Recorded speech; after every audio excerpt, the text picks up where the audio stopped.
சரிதானா எண்ணி பாருங்க, எட்டி பிழைக்கும் தொழிலே சரிதானா எண்ணி பாருங்க, ஐயா எண்ணி பாருங்க, ஐயா எண்ணி பாருங்க.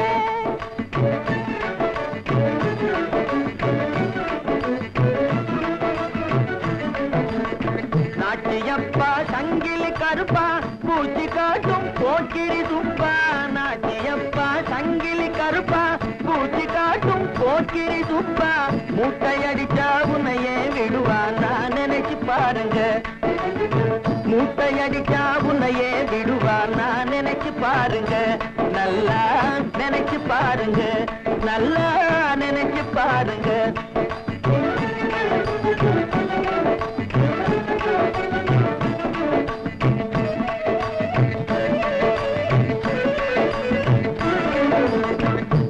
போடும் புள்ளிகள் எல்லாம் கோட்டை விட்டு கம்பி எண்ணணும், சிறையில் கம்பி எண்ணணும்.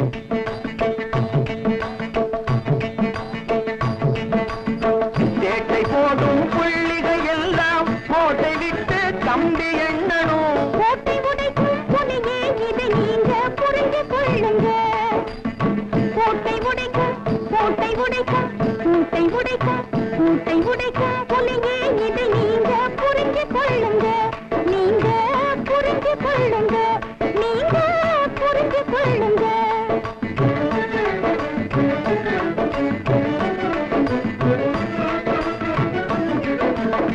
காலமெல்லாம் வழிப்பறி கொள்ளை கண்ணம் போட்டு பிழைப்பதும் கொள்ளை, காலமெல்லாம் வழிப்பறி கொள்ளை கண்ணம் போட்டு பிழைப்பதும் கொள்ளை. கனவில் போத வேண்டாம் ஐயா நல்லா கேளுங்க, கனவில் போத வேண்டாம் ஐயா நல்லா கேளுங்க, ஐயா நல்லா கேளுங்க, ஐயா நல்லா கேளுங்க.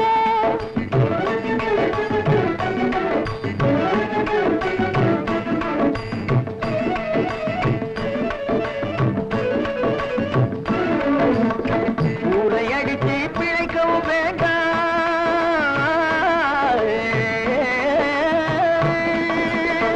ஊரை அடித்து பிழைக்கவும் வேண்டாம், யாருக்கும் நீ பயப்பட வேண்டாம், ஊரை அடித்து பிழைக்கவும் வேண்டாம், யாருக்கும் நீ பயப்பட வேண்டாம். ஏறி பிடிச்சி மானம் பெரிதாய் வாழ வேணுங்க, ஏறி பிடிச்சி மானம் பெரிதாய் வாழ வேணுங்க, நாமே வாழ வேணுங்க, நாமே வாழ வேணுங்க. ஏற்றி பிழைக்கும் தொழிலே சரிதானா எண்ணி பாருங்க, ஐயா எண்ணி பாருங்க, ஐயா எண்ணி பாருங்க. அன்புடன் தமிழக மக்களுக்கும் இதய தெய்வம் டாக்டர் புரட்சி தலைவர் எம்ஜிஆர் கோடான கோடி இரத்தத்தின் இரத்தமான உடன்பிறப்புகளுக்கும் அண்ணா எம்ஜிஆர் மகான்கள் கழக நிறுவனர் கழக பொதுச் செயலாளர் BSNL ஆர் ராஜா உங்களை அன்புடன் வணங்குகிறேன். இப்போது தினத்தந்தியில் மிக தீவிரமாக பல நாளிதழில் ஆளுகின்ற அரசும் எதிர்க்கட்சியும் மும்முரமாக அரசியல் பிரவேசம் செய்து கொண்டிருக்கிறார்கள். அதன் இடையில் ஒரு மாபெரும் தவறான சம்பவம் நடந்திருக்கின்றது. சிவகங்கை மாவட்டம் திருபுவனம் அங்கே ஒரு அம்மன் கோயிலில் பணிபுரியும் அன்பு சகோதரர் அஜித்குமார் அவர்கள் அங்கே ஒரு 3 மாத காலமாக பணியாற்றி வருகின்றார். அந்த இடத்தில் ஒரு மாபெரும் தவறான சம்பவம் நடந்திருக்கின்றது. அங்கே ஒரு பெண்மணி அந்த கோயிலுக்கு வந்து ஒரு 10 சவரன் நகை காணாமல் போய்விட்டது என்று புகார் கொடுத்திருக்கின்றார். அந்த புகாரின் அடிப்படையில் அந்த திருக்கோயிலுடைய காவலாளியாக பணிபுரிகின்ற அன்பு சகோதரர் அஜித்குமாரை காவல்துறை மிக எவ்வளவு கேவலமாக நடத்த வேண்டுமோ படுமோசமான நிலைமைக்கு அவர்கள் நடந்து கொண்டிருக்கிறார்கள். காவலர்கள் மக்களுக்கு பாதுகாப்பாக இருக்க வேண்டும், இதுதான் அவருடைய கடமை. ஆனால் மிக கொடூரமாக அந்த அன்பு சகோதரரை காவலர்கள் தாக்கி இருக்கிறார்கள். ஒரு மீது குற்றத்தை சுமத்தப்பட்டால் அது உண்மையா தவறா என்று கண்டறிந்து அவர்கள் மீது நடவடிக்கை எடுத்து, அப்பொழுது கூட நடவடிக்கை எடுக்கின்ற பொழுது கூட விசாரணை என்ற பெயரில் அவரை விசாரிக்கலாம். விசாரித்து நீங்கள் தப்பு செய்திருக்கிறீர்கள் என்று அதன் பிறகு அவரை நீதிமன்றத்துக்கு அழைத்து சென்று அவருக்கு தண்டனை வாங்கி கொடுக்க வேண்டியது அந்த காவல்துறையினுடைய கடமை. ஆனால் காவல்துறை மிக கொடூரமாக சர்வாதிகாரம் என்ற முறையில் அந்த அன்பு சகோதரரை ஒரு இரும்பு கம்பத்தில் கட்டி அவரை பயங்கரமாக தாக்கி இருக்கிறார்கள். அது மட்டுமல்ல, எது கையில் இருக்கின்றதோ அவை அனைத்தும் எடுத்து அவரை அடித்து துன்புறுத்தி அந்த அன்பு சகோதரருடைய உயிரை மாய்த்து விட்டார்கள் இந்த காவலர்கள். மக்களுக்கு எப்படி இவர்கள் மீது ஒரு நம்பிக்கை வரும்? மக்கள் பாதுகாப்பாக இருக்க வேண்டும் என்றால் காவலர்கள் தான் அதற்கு கடமையோடு செயலாற்ற வேண்டும். ஒருவர் மீது குற்றத்தை சுமத்தி விட்டால் அந்த குற்றம் நிரூபணம் ஆகின்ற வரை அவரை கையை தொடக்கூடாது. சட்டத்திலே அதுதான் இருக்கின்றது. அடிப்பதற்கு யாருக்கும் உரிமை கிடையாது. ஆனால் இவர்கள் தன்னிச்சையாக இவர்கள் அந்த அன்பு சகோதரரை தாக்கி அவர் உயிரையே மாய்த்து விட்டார்கள். இன்று பல பத்திரிகைகள் இதுதான். நீதிமன்றம் மிக வெட்கக்கேடான முறையில் இவர்களை சாடுகின்றார்கள். காவலர்கள் சட்டத்தை கையில் எடுத்துக்கொண்டு இந்த அப்பாவி தொழிலாளியை கொடூரமாக கொண்டிருக்கிறார்கள். இவர்களுக்கு யார் இந்த அதிகாரம் கொடுத்தது? இதை யார் தூண்டுதல் செய்தது? ஒரு மனிதன் போயிட்ட பிறகு என்ன அது விசாரணை பண்ணி என்ன பண்ணுறது? தமிழ்நாடு ஒரு ஜனநாயகமிக்க நாடு. இந்த நாட்டில் இப்படி ஒரு கொடூரம் நடக்குதுன்னா, ஒரு தொழிலாளியை அப்பாவி அந்த குடும்பத்தை சீரழித்து இப்பொழுது தமிழக அரசு என்ன பண்ணுறா? அவருக்கு ஆவினில் பால் கொடுக்குறாங்க. நாட்டை ஆள்வது திராவிட முன்னேற்றக் கழகம். காவல்துறை அதிகாரம் இருப்பது திராவிட முன்னேற்றக் கழகத்தில். திராவிட முன்னேற்றக் கழகத்துக்கு தெரியாதா இந்த தவறு நடக்குதுன்னு? ஒரு நியாய நீதி இல்லாமல் அந்த குடும்பத்தினுடைய தலைவனை அழித்து, அப்படி பார்க்க போனால் நாட்டில் எவ்வளோ கொள்ளடிச்சு நடக்கிறான் அரசியல்வாதி. அவனை போய் காவல்துறையெல்லாம் போயிட்டு இட்டும் போய் அவனை அடித்து துன்புறுத்தி அவனை சித்திரவதை பண்ணுவீங்களா? உங்களுக்கு அந்த தைரியம் இருக்குதா? ஏதோ ஒரு அப்பாவி ஏதோ வாயை கேட்க மாட்டேன்றான்னா அவனை அடித்து துன்புறுத்தி சாகச்சிட்டீங்க. இன்றைக்கி அரசியல்வாதி மக்கள் சொத்தை சூறையாடி கொண்டிருக்கிறார்கள். அவர்களை எடுத்து போய் தண்டியுங்கள். அது நியாயம். மக்கள் சொத்தை யார் சூறையாடப்படுகிறார்களோ அவர்கள் தேச துரோகி. இன்று அரசியல்வாதி என்ற போர்வையில் என்ற அட்டூழியம் பண்ணி கொண்டிருக்கிறார்கள். அவர்களை போய் பண்ணுங்க. திராணி கிடையாது, தைரியம் கிடையாது. போனேனாக்கா அவன் காலி பண்ணிட்டு போயிடுவான். இந்த கொடுமை, இது போன்ற ஒரு தவறான செயல் எதுவும் கிடையாது. அதுவும் திராவிட முன்னேற்ற கழக ஆட்சியில் இதெல்லாம் நடக்கிறது சகஜம். ஏன்னா அவங்க தானே அதுக்கெல்லாம் சொந்தக்காரங்க. இப்போது மாண்புமிகு முதல்வர் அவர்கள் சென்னையில் போய் வீடு வீட ஓட்டு கேட்குறாராம். பயம் விட்டது ஆளுகின்ற முதல்வருக்கு. நீங்கள் உண்மையாக நீங்கள் தான் சொல்கிறீங்க, நாங்கள் நேர்மையான ஆட்சி, நீதியான ஆட்சி, நாங்கள் அனைத்து திட்டங்களை செயலாற்றி விட்டோம் அப்படின்னு சொல்லும்போது, இந்த 4.25 ஆண்டு காலம் இந்த மக்களை சந்திக்காத மாண்புமிகு முதல்வர் இப்போதுனா திடீர்னு அவருக்கு ஒரு கருணை வந்துடுதா மக்கள் மேலே? மக்கள் எவ்வளோ அவசரப்படுறாங்கன்ற அவருக்கு தெரியுமா? எல்லாருக்கும் அவர் கட்சியிலர்கள்லாம் கட்டளையிடுறார், வா உடன்பிறப்பே, மக்களை சந்தி, மக்களிடம் குறைகளை கண்டறி, மக்கள் தான் நமக்கு சக்தி, இப்படியெல்லாம் பேசப்படுகிறார் மு.க. ஸ்டாலின் அவர்கள். மாவட்ட செயலாளர்கள்லாம் போய் மக்களை போய் சந்திக்கிறாங்களா? இல்லை சட்டமன்ற உறுப்பினர் தான் போய் மக்களை சந்திக்கிறாங்களா? இல்லை பகுதி செயலாளர் தான் மக்களை போய் சந்திக்கிறாங்களா? இல்லை வட்ட செயலாளர் தான் மக்களை போய் சந்திக்கிறாங்களா? யாரை ஏமாற்றுவதற்கு இது போன்ற ஒரு தவறான ஒரு செயல்பாடை நீங்கள் கையில் எடுத்து இருக்கிறீர்கள். இதை விட இன்னொரு கொடுமை, இந்த இந்தனத்துறை அமைச்சர் அவர் என்னன்னு தெரியல, அந்த திருச்செந்தூர் கோயிலில் குத்தைக்கு எடுத்துட்டாரா என்னான்னு தெரியல. எப்போ பார்த்தாலும் அங்கே தான் குர்த்தனம் பண்ணி கிடக்கிறாரு. தமிழ்நாட்டில் திருச்செந்தூர் கோயில் அவர் தான் வந்து திருச்செந்தூரை வந்து கட்டி பிரமாதமாக ஆக்கி அந்த கோயிலே ஒரு விளம்பரப்படுத்தினாமல் அதை கட்டி முடித்தவரெலாம் சாண்டோஸ் சின்னப்பா தேவர் அவர்கள். அவர் உண்மையான முருக பக்தர். அரசியலில் நீங்கள் என்ன சொல்கிறீங்க? நாங்கள் திராவிடம்ன்றீங்க. சரி, ரைட்டு, திராவிடன்றீங்க. நாங்கள் மத இணக்கம் சமமாக நினைப்பவர்கள்ன்றீங்க. நீங்கள் தானப்பா ஜாதியை பற்றி பிரித்து பேசுகிறீங்க. இவர் சைவம், இவர் வேளாளர், இவர் கொங்கு, இவர் நாடார், இவர் வன்னியர், இவர் கிறிஸ்துவர், இவர் வந்து தலித்து, இவர் இஸ்லாமியர். உங்ககிட்ட தான் இந்த கெட்ட பழக்கம் உருவாச்சு. ஜாதியை பற்றி ஜாதியை வச்சு அதை வந்து அரசியல் நடத்தி சல்லாபமாக வாழ்றது உங்கள் வேலை. நீங்கள் தான் பார்த்தா அந்த இவர் அன்பு சகோதரர் திருமாவனா அதே கூத்துல தான் இருக்கா. மத நல்லிணக்கமாக நீங்கள் சொல்ல தான் எங்கள் நாட்டில் வேற்றுமையாக அதிகமாகுது, பிரிவினை அதிகமாகுது. நீங்கள் வந்து ஒன்றும் ஒரு ஒற்றுமை உள்ள மனிதர் அல்ல. திராவிட முன்னேற்ற கழகம் நாங்கள் திராவிடம் என்று சொல்லப்படுகிறீங்கள, அப்புறம் ஏன் இந்துக்கள்கிட்ட போய் நீங்கள் குர்த்தனம் பண்ணுறீங்க?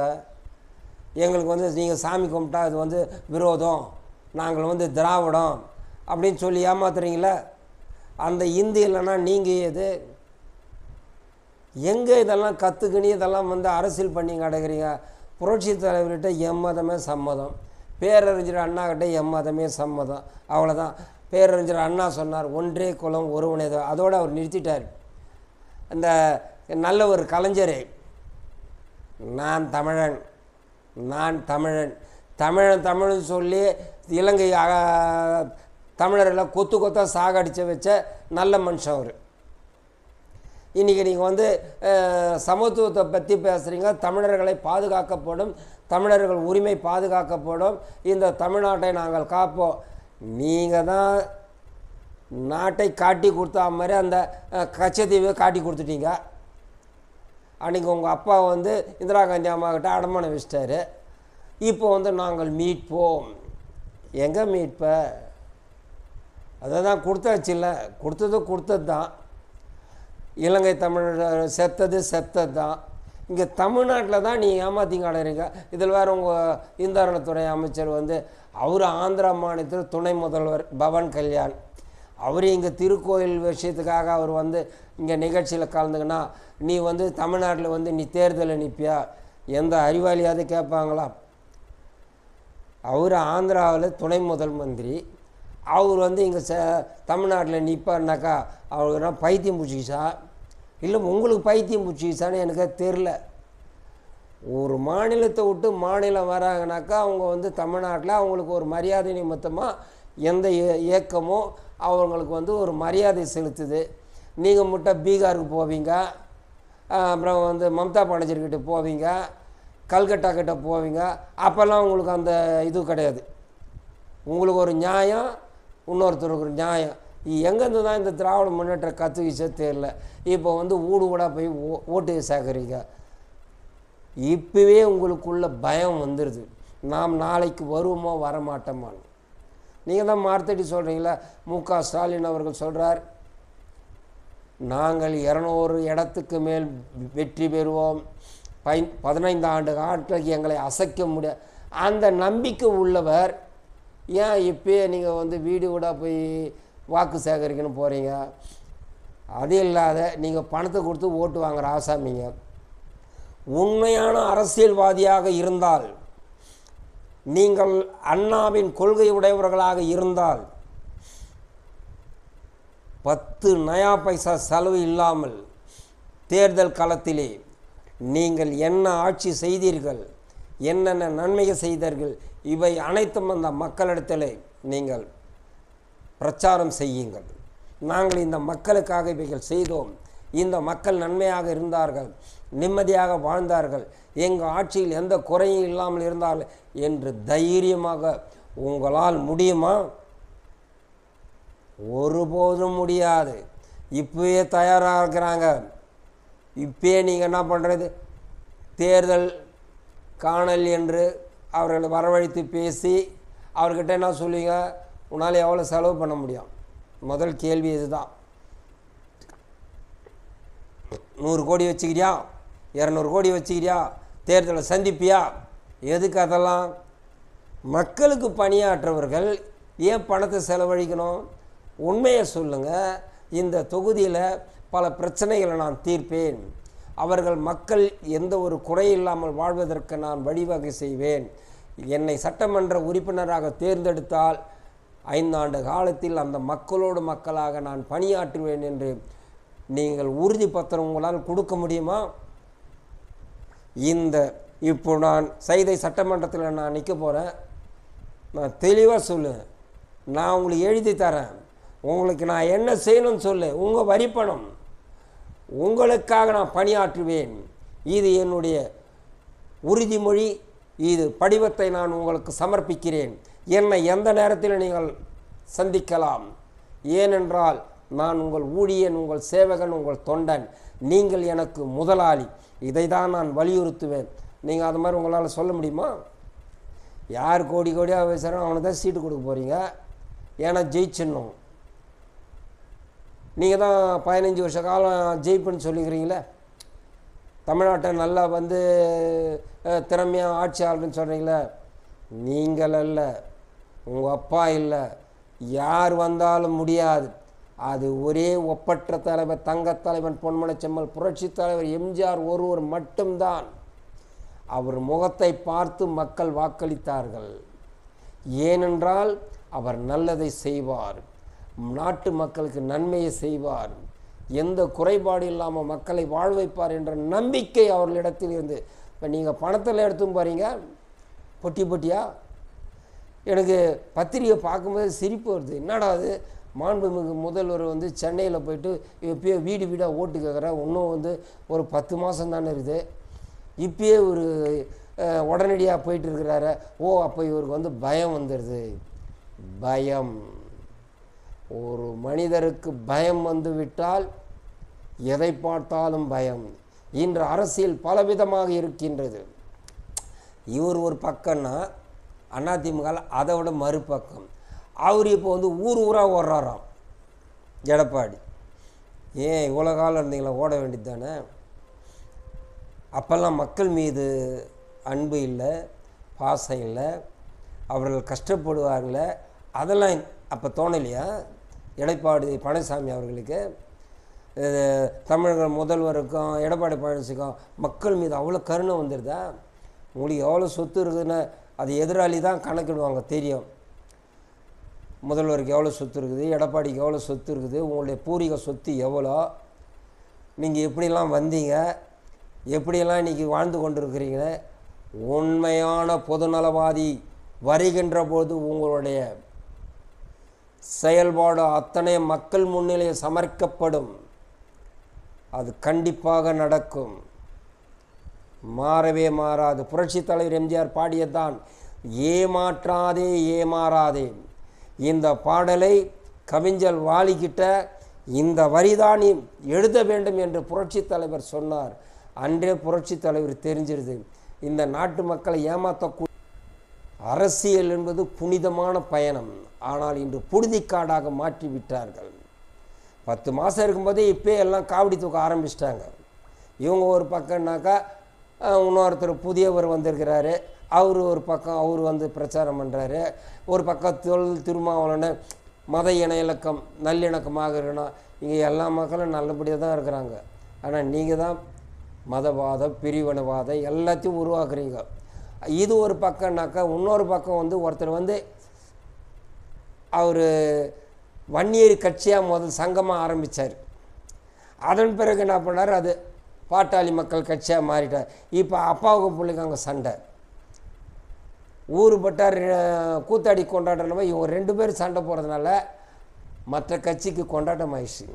அப்பா என்ன சொல்கிறேன், நான் சாவு வரையில் தான் நான் இருப்பேன்றாரு. புள்ள என்ன சொல்கிறேன், நான் தான் ஏன் ரவுடின்றாரு. மக்களை ஏமாளி என்று நினைத்து கொண்டார்கள். அரசியல் நீங்கள் துவங்கலாம், மக்களுக்காக நன்மை செய்வதற்காக வரணும். இதை விட்டுட்டு நீங்கள் பாட்டு உங்கள் விஷயத்துக்கு ஏதாவது நீங்கள் பேசுறது. இன்னொரு பக்கம் வைகோ நான் நல்ல மனுஷன் நினச்சேன். அவர் திராவிட முன்னேற்ற கழகத்துக்கு வரும்போது, வெளியே வரும்போது நான் கருணாநிதியை அடியோடு ஒழிப்பேன்னார். என்ன சொன்னார், நான் கருணாநிதியை அடியோடு ஒழிப்பேன், அவர் ஒரு துரோகி என்றார். இன்றைக்கி அவர் என்ன சொல்கிறாரு, திராவிட கழகத்தை யாராலும் அசைக்க முடியாது. நாங்கள் கொள்கை இது. நான் திராவிட வருகின்ற 2026 அண்ணா எம்ஜிஆர் மகன் கழகம் சுயேட்சை வேட்பாளராக போட்டியிடுவேன். மக்களுக்கு நல்லதை சொல்வேன், நல்லதை செய்வேன். நீங்கள் தான் முதலாளி, நான் தொழிலாளி, இவை தான் சொல்வேன். உங்கள் வரிப்பணம் உங்களுக்காக செலவழிக்கப்படும். அரசியல்வாதி எப்படி ஒன்றாலும் ஏமாற்றுவார்கள், அதை நீங்கள் நம்பிவிடாதீர்கள். உங்கள் வாழ்வாதாரம் உங்கள் கையில் இருக்கிறது என்று சொல்லி அண்ணா எம்ஜிஆர் மகான்கள் கழக நிறுவன பொதுச்செயலாளர் BSN ராஜா உங்களை பணிவன்புடன் வேண்டுகிறேன். வருகிற 2026 இந்த எளியவனுக்கு அண்ணாவின் தம்பியாக இதயதேவன் டாக்டர் புரட்சித் தலைவர் எம்ஜிஆர் எளிய தொண்டனாக வாக்குகள் சேகரிப்பேன். யாருக்கும் நான் 10 நயா பைசா கொடுக்க மாட்டேன். உங்களிடம் வாக்கு கேட்பேன். நீங்கள் தான் முதலாளி, நான் தொழிலாளி. இவை தான் என்னுடைய சுவரட்டியில் இருக்கும் போஸ்டரில். வேறு எதையுமே நான் யாரை பற்றி குறை சொல்ல மாட்டேன், அது என் வேலையும் கிடையாது. என்னை நம்பி வாக்களித்தால் அந்த சட்டமன்றம் உங்களுடையது. 5 ஆண்டு காலத்துக்கு நீங்கள் தான் சட்டமன்ற உறுப்பினர். நான் உங்கள் ஊழியன், உங்கள் சேவகன், உங்கள் தொண்டன். இது அண்ணாவின் பொன்மொழி, புரட்சித் தலைவர் எம்ஜிஆருடைய பொன்மொழி என்று சொல்லி இந்த பதிவை நிறைவு செய்கிறேன். வாழ்க அண்ணா நாமம், வாழ்க புரட்சித் தலைவர் எம்ஜிஆர் நாமம். என்றும் எம்ஜிஆர் எளிய தொண்டன் BSNL ராஜா.